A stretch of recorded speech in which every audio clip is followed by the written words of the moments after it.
اگر آپ یہ ویڈیو آخر تک دیکھیں اور اس پر عمل کریں تو میرا ایمان ہے کہ آپ کی زندگی بدل سکتی ہے۔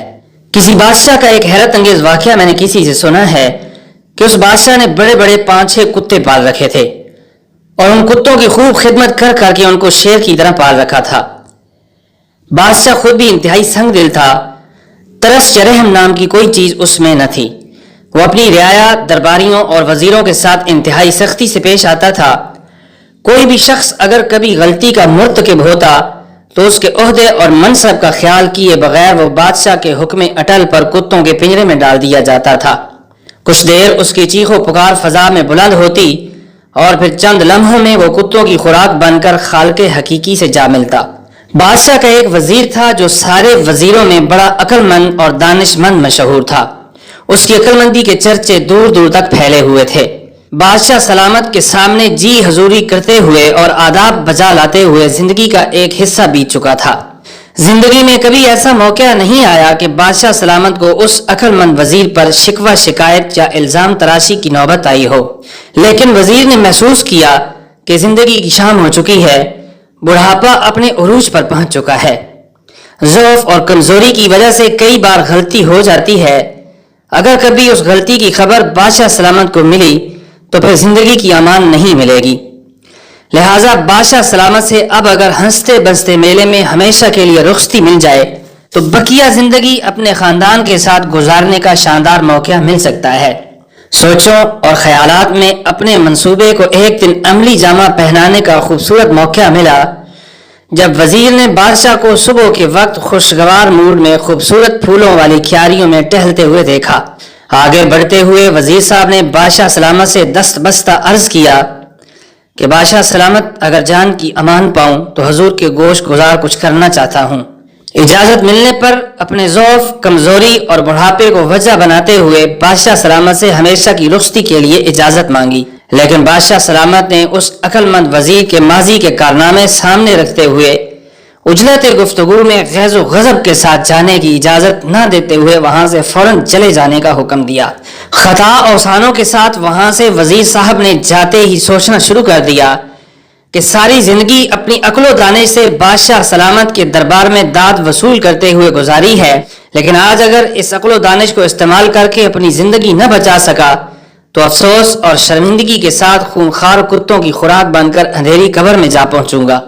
مزید گفتگو کی جانب آگے بڑھنے سے قبل آپ لوگوں سے گزارش ہے کہ اگر آپ نے ابھی تک اس چینل کو سبسکرائب نہیں کیا تو اسے سبسکرائب کر لیں اور گھنٹی کے بٹن کو دبا کر آل کو سلیکٹ کر لیں تاکہ اس طرح کی بہت اچھی معلومات آپ کو سب سے پہلے مل سکیں۔ یہی سوچتے ہوئے وہ وزیر اٹھا اور کتوں کے نگران اور خدمتگار سے جا کر ساری کہانی سنا کر ہمدردی حاصل کرنے کی کوشش کی اور اسے کہا کہ روزانہ کم از کم 1 مرتبہ کتوں کو کھانا اور پانی اور گوشت ڈالنے کی مجھے اجازت دی جائے۔ وزیر صاحب کی اس التجا کو کتوں کے نگران نے مان لیا۔ کتوں کی خدمت کرتے ہوئے وزیر کو تقریباً 1 سال مزید بیت گیا۔ وہ خونخوار کتے وزیر کے ساتھ بہت زیادہ مانوس ہو چکے تھے۔ آخر ایک دن وہی ہوا جس کا وزیر کو ڈر تھا۔ نہ چاہتے ہوئے بھی وزیر سے غلطی کا سرزد ہو جانا خارج از امکان اس لیے نہیں تھا کہ وہ اپنے بڑھاپے کی انتہا کو پہنچ چکا تھا۔ جو ہی بادشاہ کو غلطی کی خبر ہوئی تو اس نے وہی حکم دیا جس حکم کے تحت پہلے 20 رعایا اور درباری اپنی جان سے ہاتھ دھو بیٹھے تھے۔ وزیر کو جب کتوں کے پنجرے میں پھینکا گیا تو کتوں نے اس بوڑھی اور نحیف جان کو چیرنے پھاڑنے کی بجائے اس کے پاؤں چاٹنے شروع کر دیے۔ بادشاہ سارا ماجرا دیکھ کر حیرانگی سے گویا ہوا اور بے اختیار موجودہ صورت دیکھ کر پکار اٹھا کہ یہ کیا کہانی ہے۔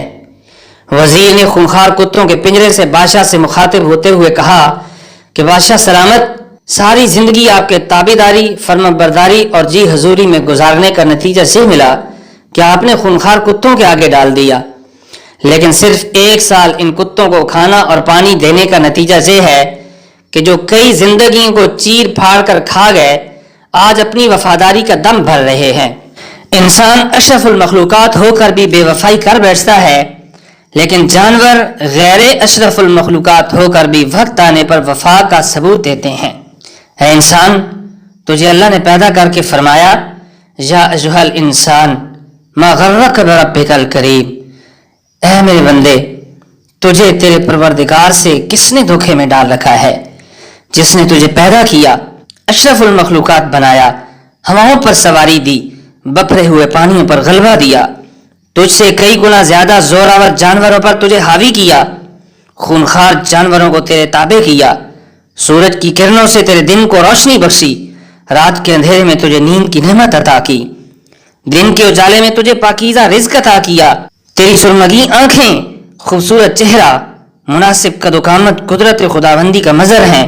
حیوانات تیری خدمت کریں، نباتات تیری خدمت کریں، جمادات تیری خدمت کریں، ہوا تیرے لیے بنائی، پانی تیرے لیے بنایا، بارشیں تیرے لیے برسائیں، سورج تیرے لیے روشنی بکھیرے، چاند تیرے پھلوں میں مٹھاس ڈالے، ستارے تیری آنکھوں کو خوبصورت لگیں، تیرے لیے آسمان بنایا، زمین تیرے لیے بنائی، اڑتے ہوئے پرندے تیرے لیے بنائے، تیرتے ہوئے جانور تیرے لیے بنائے، رینگنے والے جانور تیرے خادم، دوڑنے والے جانور تیرے خادم۔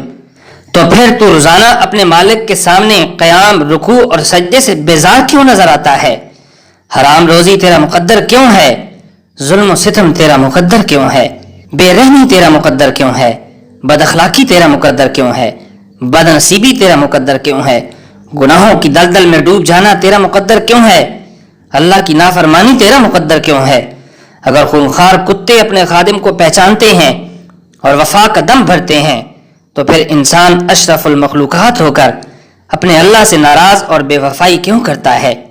سوال میرا ہے، فیصلہ آپ کا، انتظار رہے گا۔